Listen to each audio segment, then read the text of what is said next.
읽은 말씀을 가지고 경건으로 돌아가기라는 제목으로 말씀을 나누려고 합니다. 디모데전서에서 가장 자주 언급되는 단어가 경건이지요. 이 경건을 굳이 설명하고 정의를 한다면 이렇게 될 겁니다. 하나님과의 관계를 개선하고 증진하기 위한 것, 그리고 그런 것들인 거죠. 구원받은 다음의 이야기입니다. 구원은 내가 예수 그리스도를 주와 그리스도로 영접하면서 우리 가운데 이루어지는 게 구원이잖아요. 그리고 우리 가운데 완성되어지고 이루어진 이 구원은 우리가 잘 유지하기 위해서 몸부림치게 되는데, 그 몸부림에 대한 것들이 경건인 겁니다. 구원이 지극히 개인적인 거예요. 이 구원은 아버지와 상관이 없고, 아들과 상관이 없고, 아내와 상관이 없고, 남편과 상관이 없습니다. 구원은 나와 오직 우리 주 예수 그리스도의 관계 안에서만 일어나는 일인 거예요. 신비로운 거죠. 그 안에서 어떤 일이 벌어졌는지, 그 안에서 어떤 역사가 있었는지 아는 사람은 오직 그 사람과 그 사람의 구원을 주장하시고, 그 사람의 구원을 허락하시고, 그 사람의 구원을 견인해내신 예수 그리스도와의 관계 가운데서만 있습니다. 옆에서 간섭하기가 쉽지 않고, 또 그 속에서 일어난 일들을 보편화하기도 쉽지 않습니다. 근데 경건은 그렇지 않아요. 경건은 밖으로 드러난 모습일 가능성이 많습니다. 우리가 경건을 때때로 믿음, 구원과 교차해서 사용하는데 그렇지 않아요. 경건은 그냥 밖으로 드러난 모습이기 때문에 옆에 사람들하고 영향을 주고받습니다. 기도하는 사람들 옆에 있을 때 기도하는 게 더 쉽고, 경건한 삶을 잘 살아가는 사람 옆에 있을 때 내 믿음이, 내 경건이 더 고양되고 더 성숙해질 가능성이 많습니다. 경건하지 않은 사람 옆에 있다가 그 경건하지 않음을 닮아가고 경건하지 않음을 옮을 가능성도 얼마든지 있어요. 그래서 이 경건은 어느 정도 애매모호할 때가 많습니다. 이 사람이 경건한 사람인지 아닌지 이게 분별하는 것이 그리 쉽지 않습니다. 교회 안에 경건해 보이는 어떤 사람들이 있지만 그렇게 보이는 사람들이 다 경건하냐? 그렇지 않을 가능성이 굉장히 많아요. 오늘 읽었던 말씀에 이 경건에 대해서 이렇게 말씀하십니다. 6장 5절이요. 같이요. 시작. 마음이 부패하여지고 진리를 잃어버려 경건을 이익의 방도로 생각하는 자들의 다툼이 일어나느니라. 똑같아 보이는 경건인데 똑같지 않아서 어떤 사람들은 이 경건을 어떻게 쓴다고요? 이익의 방도로 생각하는 거예요. 이 경건요, 예를 들어 기도한다 그러는데 이 사람의 기도의 내용을 이렇게, 겉모습은 옆에 사람 기도하는 것과 그리 다르지 않는데 기도의 내용에 들어가 보면 이 사람의 기도와 경건이 별로 상관이 없을 때가 꽤 있다는 거예요. 아까 경건을 정의할 때 뭐라고 정의했었냐면, 경건은 하나님과의 관계를 개선하는 것이다. 경건은 하나님과의 관계를 증진하는 것이다. 공통점이 뭐냐면 하나님과의 관계인 겁니다.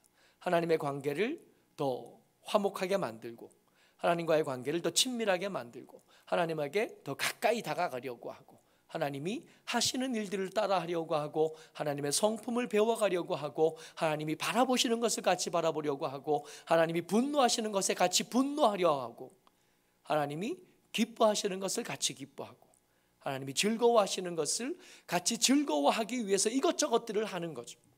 그러려니까 하나님이 어떤 분이신지 알아야겠어서 성경을 더 열심히 읽을 수밖에 없고, 그 성경에서 드러났던 하나님의 감정이 등장하시잖아요. 하나님이 이 상황을 기뻐하셨는지, 혹 안타까워하셨는지, 혹 분노하셨는지, 혹 미워하시고 싫어하셨는지를 찾아내야 돼요. 그래야 닮아갈 거니까, 그래야 찾아낼 거니까. 그래서 우리가 매일 성경 이렇게 묵상하다 보면 항상 그 옆에 뭐라고 써 있냐면, 그 본문 속에 하나님은 어떤 분이셨습니까? 하고 써 있는 거예요. 그거 발견해내야, 그걸 발견해내는 게 너무 중요한 것이, 그래야 그 하나님을 닮아가든지 그 하나님을 따라가든지 그 하나님을 배워가든지 할 수 있으니까. 성경을 읽고 묵상하면서 매번 찾아내야 될 건 뭐냐면 이 말씀에서 등장한 하나님은 어떤 모습인가, 이 말씀에서 등장하신 하나님은 어떤 분이신가를 찾아내야 되는, 그래야 이 성경 읽기가 나의 경건에 드디어 유익하기 시작하는 거거든요. 아닐 수 있다고요. 겉모습으로는 성경을 읽는 건데, 겉모습으로는 사랑하는 건데, 겉모습으로는 기도를 하고 있는 건데, 자세히 들여다보니까 아닐 수 있다고요. 경건을 이익의 방도로 생각하는 사람들도 있다는 겁니다. 디모데가 섬기는 교회 안에, 에베소 교회 안에 경건을 이익의 방도로 생각하는 사람들이 있어서 그 사람들을 경계해야 되겠고, 그 사람들을 닮아가거나 따라가는 일들이 어떻게든 막아져야 되겠기에 이 말씀이 기록된 거거든요. 하나님과 관계없는 경건이 있는 거예요. 하나님과의 관계를 증진하는데 도움이 안 되는 경건이요. 여러분들 생각보다 교회 안에 사기꾼들이 많아요. 교회 안에 하나님을 안 믿는 사람들이 많고, 교회 안에 경건과 상관없이, 하나님과 상관없이 경건한 생활들을 하는 사람들이 생각보다 많습니다. 열심히도 해요.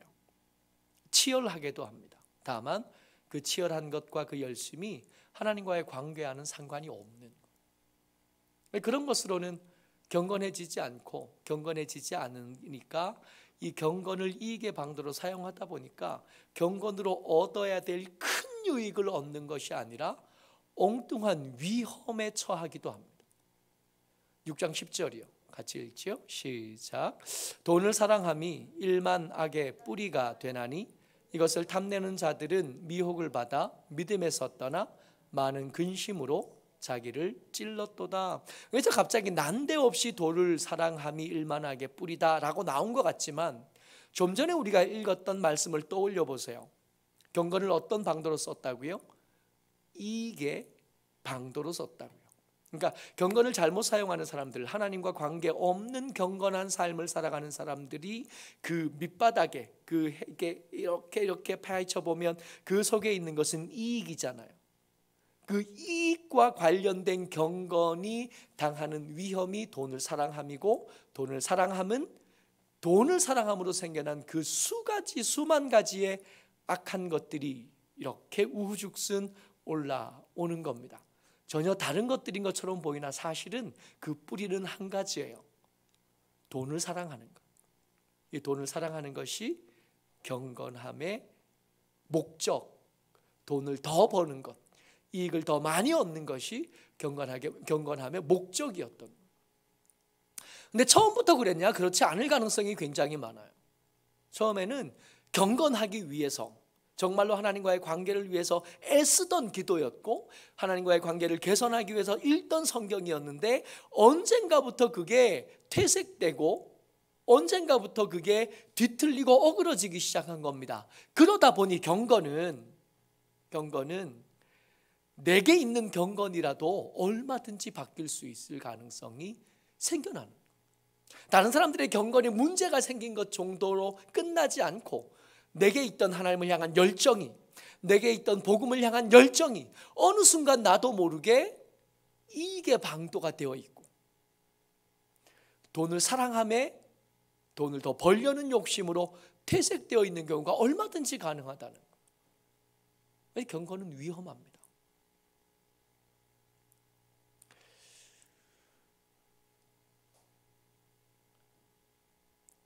왜 머리 빡빡 빈 소방관 교회 와서 한번 간증했던 친구 기억나시죠? 그 친구가 원래 요리 일을 해서 사업을 하겠다고 했던 친구예요. 특전사를 다녀왔는데, 특전사 다녀오면서 월급 받았는데 몽땅 모아서 한 1억은 안 되고 수천만 원. 그 친구 하나, 후배 하나와 같이, 이 친구는 ROTC에서 장교로 군대에 있었는데 그때 받았던 월급 알뜰살뜰 모아서 다 가지고 둘이 그 돈을 모아가지고 페루로 간 거예요.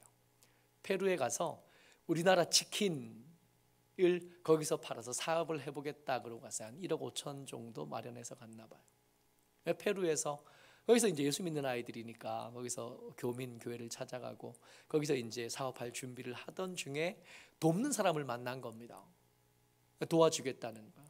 여기 페루에서 사업할 수 있도록 라이센스도 만들어주고 사업할 수 있는 장소도 좀 봐주고 그러면서 이제 돈을 받아가는 거죠.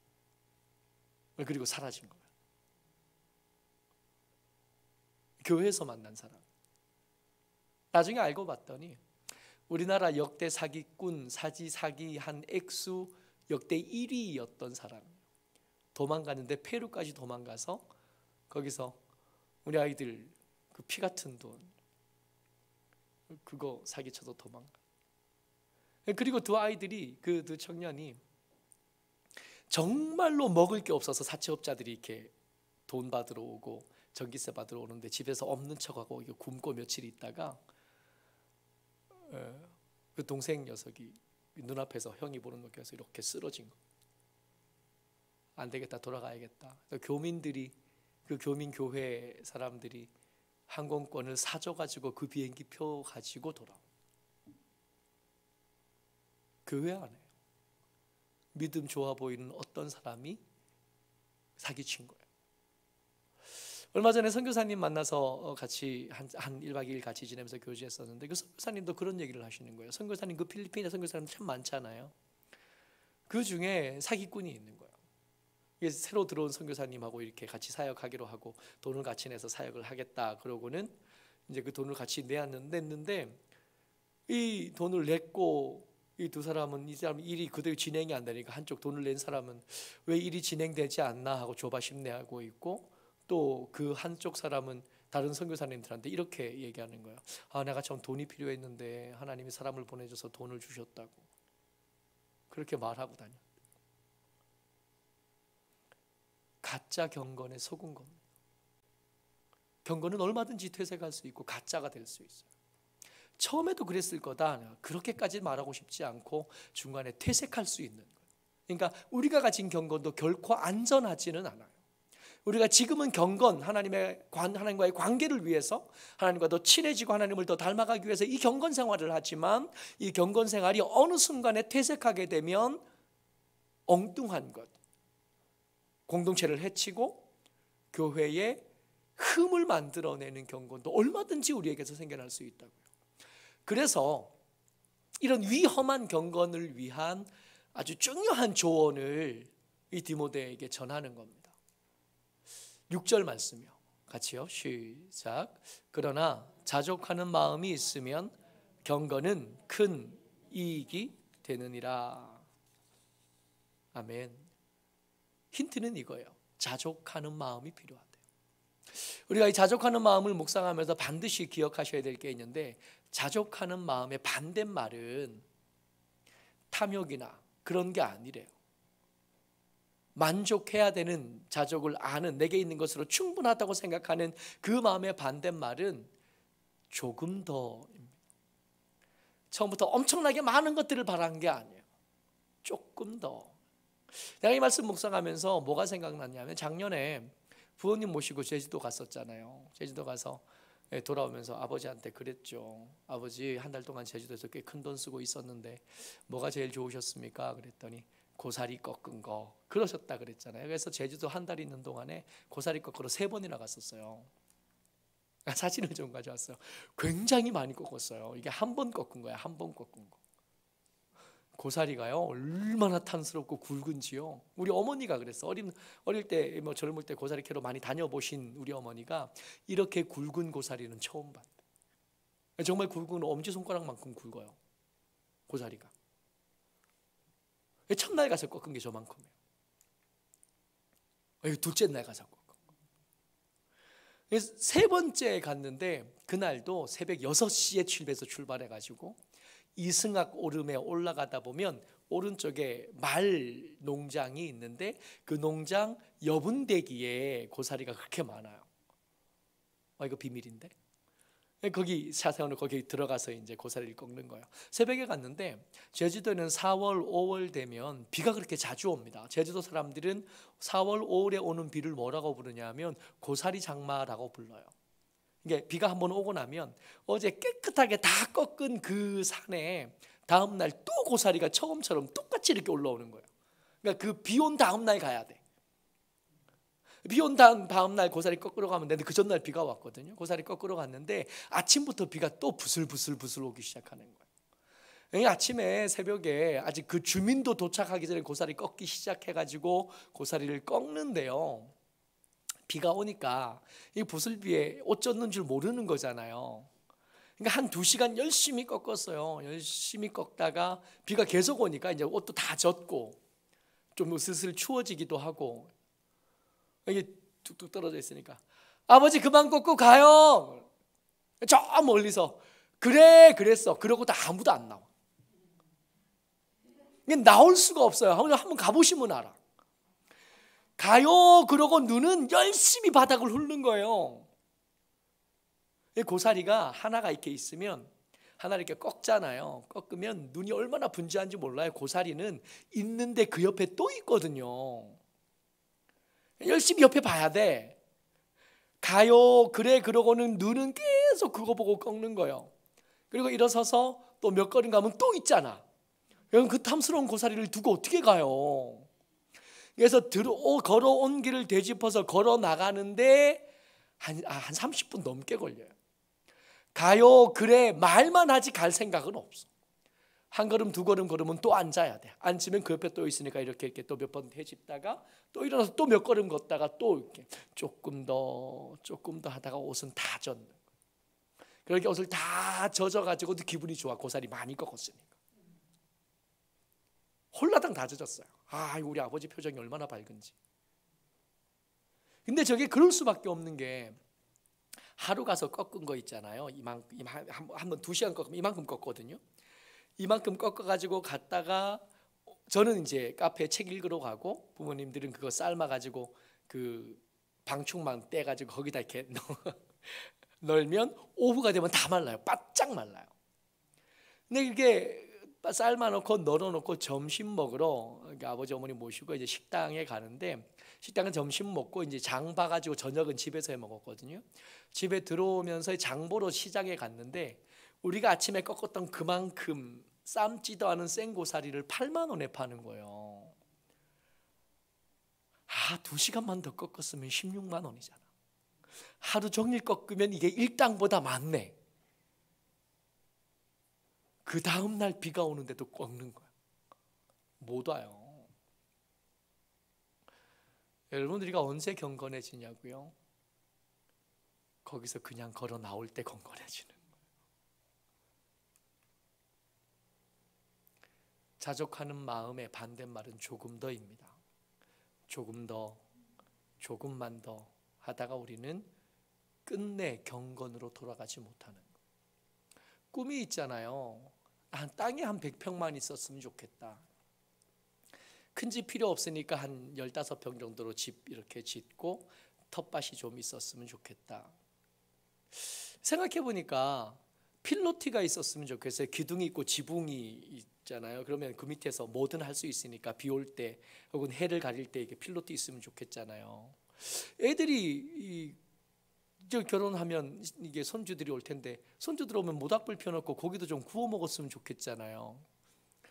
우리가 구워 먹으면 이게 상추는 그 밭에 이게 텃밭에서 키웠으면 좋겠잖아요. 그러다 보니까 100평이 조금 모자랄 것 같은 거야.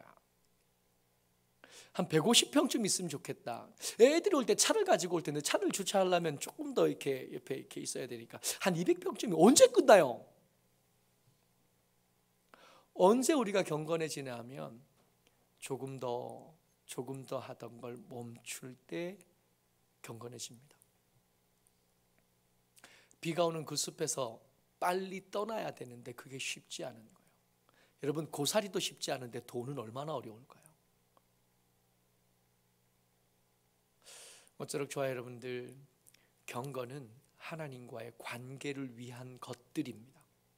근데 그게 사람에 따라 경우에 따라 형편에 따라 퇴색하고 어그러지는데 언제 어그러지냐 하면 조금만 더 하다가 끝내 경건에는 도착하지 못하고 가짜 경건이 주는 위험한 것들로 삶을 도배하게 되는 거예요. 모쪼록 저와 여러분들 주의 은혜 가운데 조금들을 멈추고 경건함을 시작하는 하나님의 사람들 다 되시기를 주의 이름으로 축복합니다. 아멘. 은혜가 많으신